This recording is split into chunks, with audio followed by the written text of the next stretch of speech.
Hello, Assalamu alaikum.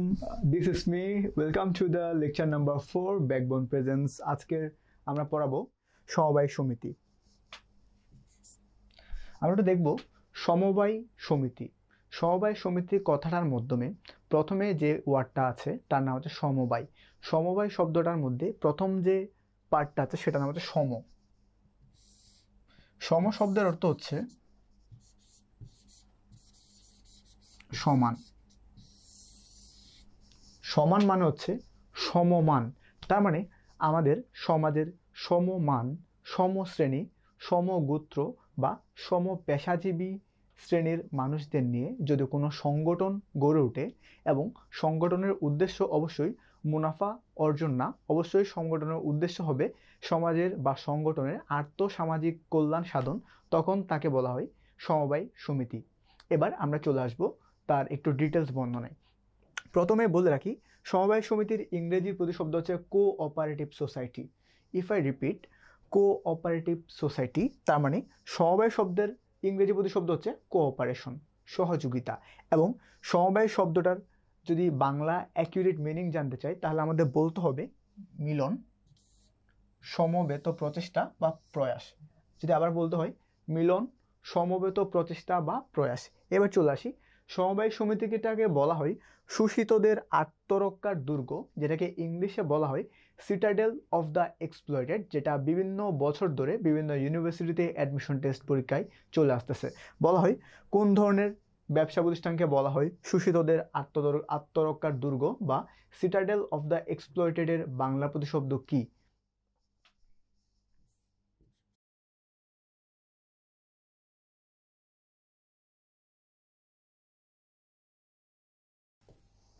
অর্থাৎ আমরা দেখতে পাচ্ছি শোষিতদের আত্মরক্ষার দুর্গ মানে হচ্ছে সিটাডেল অফ দ্য এক্সপ্লয়েটেড।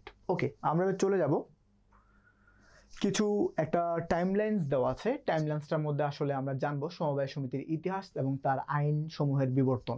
প্রথমে চলে আসি, প্রথমে দেওয়া আছে 1844 সালে। 1844 সাল সম্পর্কে বলতে হয় বর্তমান বা বিশ্বের সর্বপ্রথম 1844 সালে ব্রিটেনের রসডেল নামক একটা জায়গায় 28 জন বস্ত্রকল কর্মী প্রত্যেকজন 1 স্টার্লিং পাউন্ড করে সংগ্রহ করে, 28 জনের সর্বমোট 28 স্টার্লিং পাউন্ড সংগ্রহ করে যে একটা সমবায় সমিতি বা যে একটা সংগঠন করেছিল তাকে বলা হয় রসডেল সোসাইটি অফ ইকুইটেবল পায়োনিয়ার্স, এবং যেটা গঠন করা হয় 1844 সালে। এরপর এরপরে 1984 সালে সমবায় সমিতির অধ্যাদেশ। তার মানে যদি কোশ্চেন আসে সমবায় সমিতির অধ্যাদেশ কত সালে, তখন অ্যান্সার করতে হবে 1984। এরপর চলে আসলো অধ্যাদেশের পরে সমবায় সমিতি আইন। সমবায় সমিতির বর্তমান যে আইন আছে 2001 সালে। এবং যদি বলা হয় সমবায় সমিতির নীতিমালা কত সালে, তাহলে বলতে হবে সমবায় সমিতির নীতিমালা 2003 সালে। এবং যদি চলে আসে সমবায় সমিতির বিধিমালা কত সালে, তখন বলতে হবে 2004 সালে। একটু ডিফারেন্ট আছে। আমাদের কনফিউশন তখনই হয় যখন বলা হয় সমবায় সমিতির নীতিমালা কত সালে, সমবায় সমিতির বিধিমালা কত সালে। নীতিমালা এবং বিধিমালা দুটার মধ্যে ডিফারেন্স আছে, তার মানে মাথায় রাখতে হবে। যদি বলা হয় নীতিমালা তখন আমাকে চুজ করতে হবে 2003,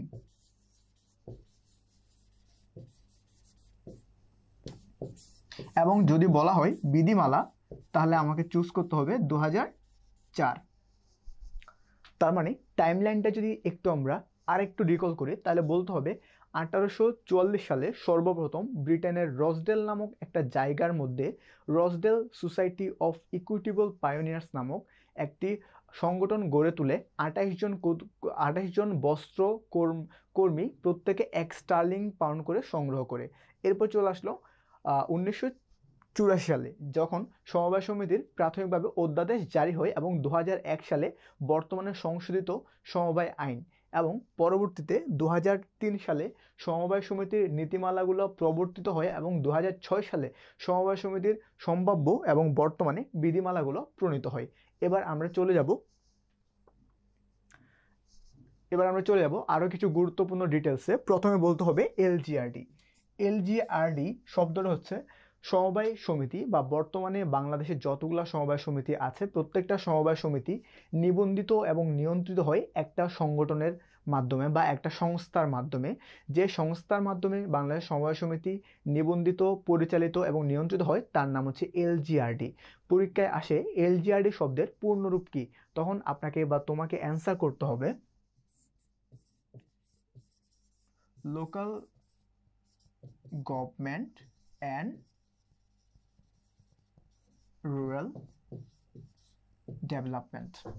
আমি আবার বলি, এলজিআরডি এর পূর্ণরূপ হচ্ছে local government and rural development. এটাকে মাঝে মধ্যে বাংলায় চলে আসে, এটার বাংলা হচ্ছে স্থানীয় সরকার এবং পল্লী উন্নয়ন। আশা করি বুঝতে পেরেছো। এবার আমরা চলে যাব পরবর্তীতে। যদি কোয়েশ্চনটা এভাবে আসে, সমবায় সমিতির আন্দোলনের জনককে, আই রিপিট, সমবায় সমিতির আন্দোলনের জনককে। যদি বলা হয় আন্দোলনের জনক, শুধুমাত্র আন্দোলনের জনক, আন্দোলন শব্দটা যদি জনকের আগে যুক্ত থাকে তখন তোমাকে অ্যান্সার করতে হবে রবার্ট ওয়েন।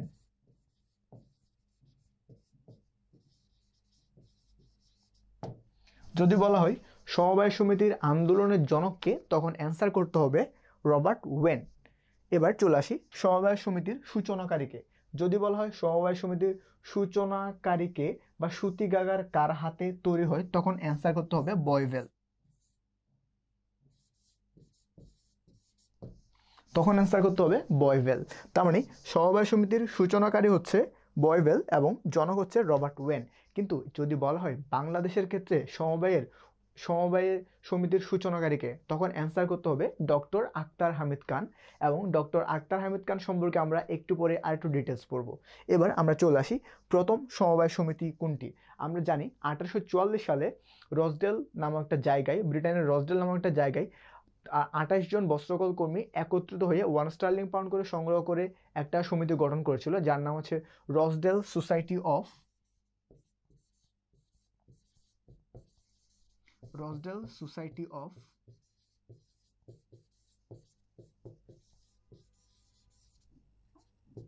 ইকুইটেবল পাইওনিয়ার্স।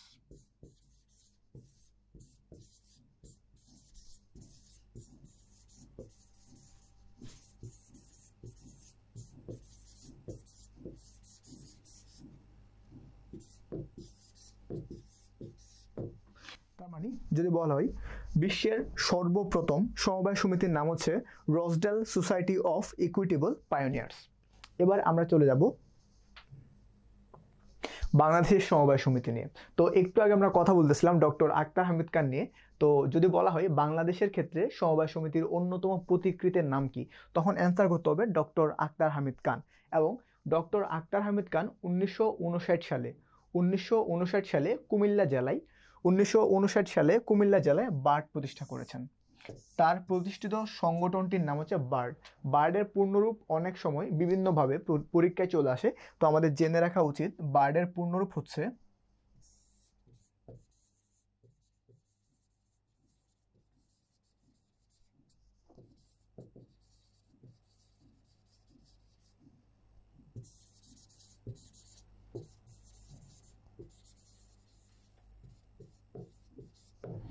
বার্ডের পূর্ণরূপ হচ্ছে Bangladesh academy for rural development.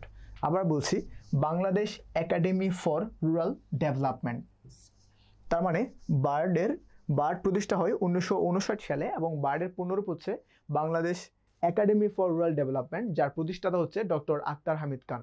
এবার চলে আসি বার্ড সম্পর্কে আমরা জানলাম। এবার আমরা চলে আসবো বাংলাদেশে বর্তমান প্রচলিত যে 2001 সালে যে সমবায় আইনটি আছে, ওই আইনের মধ্যে সর্বমোট ধারা হচ্ছে 90টি।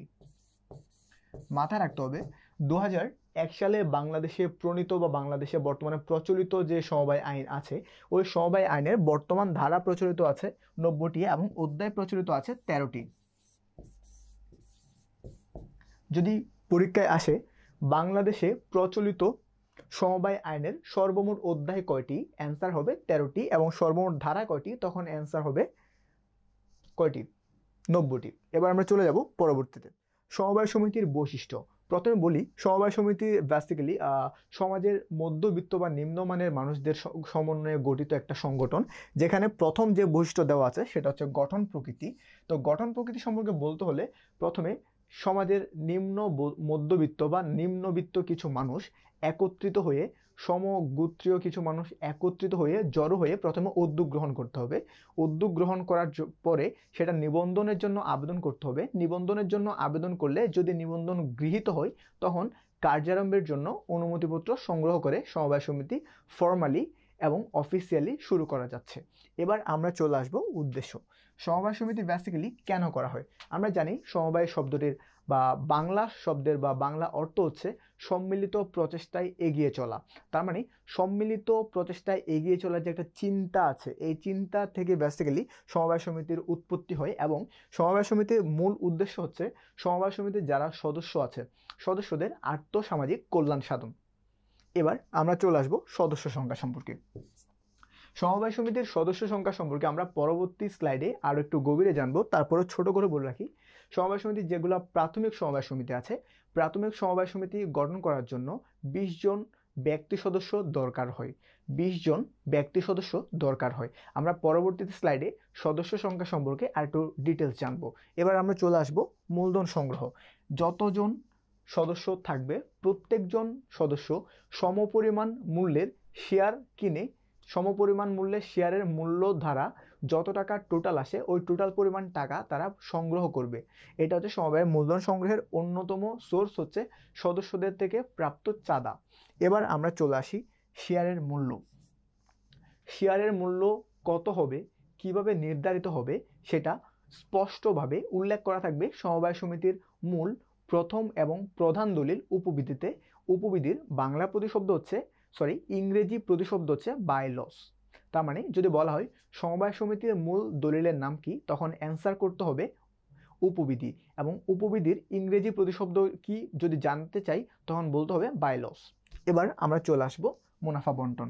সমবায় সমিতির মুনাফা বন্টিত হয় সমবায়ের প্রত্যেকটা মানুষ যে পরিমাণ বা প্রত্যেকটা সদস্য বা মেম্বার যত পরিমাণ শেয়ার হোল্ড করে ঠিক এক্স্যাক্টলি তার সমপরিমাণ শেয়ারের মূল্যের সমান।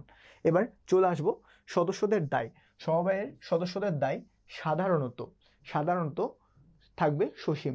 যত পরিমাণ শেয়ারের মালিক হবে ঠিক তত পরিমাণ শেয়ারের দায় বহন করবে। এবার আমরা চলে আসবো পৃথক সত্তা। সমবায় সমিতির গঠন এবং পরিচালনার জন্য একটা পরিচালনা পর্ষদ বা একটা বোর্ড থাকবে। ওই বোর্ড থেকে সমবায়ের যারা মেম্বার আছে তাদের থেকে নির্বাচিত হতে পারে, আবার বাইরের কোনো থার্ড পার্টিও নির্বাচিত হতে পারে। এজন্য সমবায় সমিতির পৃথক সত্তা রয়েছে। তার মানে ব্যবস্থাপনা এবং মালিকানা পৃথক। এবার আমরা চলে আসবো সমভোটাধিকার। সমভোটাধিকার মানে হচ্ছে সমবায় সমিতিতে কোম্পানির ক্ষেত্রে বলতে পারি আমার 10টা শেয়ার আছে, তার মানে আমার ভোটদানের ক্ষমতা 10টা। কিন্তু সমবায়ের ক্ষেত্রে আমার যদি 10টা শেয়ার থাকে আমি অ্যাজ এ পার্সন ভোট দিতে পারবো একটা। তার মানে সমবায় সমিতির সমভোটাধিকার। আমার যতগুলো শেয়ার থাকুক আমি as a person, as a ব্যক্তি, মানে একজন ব্যক্তি হিসেবে আমার ভোটদানের ক্ষমতা একটি। আমি কতটা শেয়ার হোল্ড করি, কতটা শেয়ার আমি ওন করি বা মালিক, এটা আসলে ম্যাটার করে না। ম্যাটার করে আমরা ব্যক্তি কয়জন এবং একজন ব্যক্তি কতটা শেয়ারের মালিক সেটাও ম্যাটার করে না। ম্যাটার করে প্রত্যেকটা ব্যক্তি একটি করে ভোট দিতে পারবে। এবার আমরা চলে যাব সরকারি নিয়ন্ত্রণ। সমবায় সমিতি যখন LGRD মন্ত্রণালয়ের অধীনে নিবন্ধিত এবং পরিচালিত হবে তখন সেটা সরকার চাইলে হস্তক্ষেপ করতে পারে যদি দরকার পড়ে। আশা করি বুঝতে পেরেছো। আমরা এবার চলে যাব সমবায় সমিতির সদস্য সংখ্যা নিয়ে।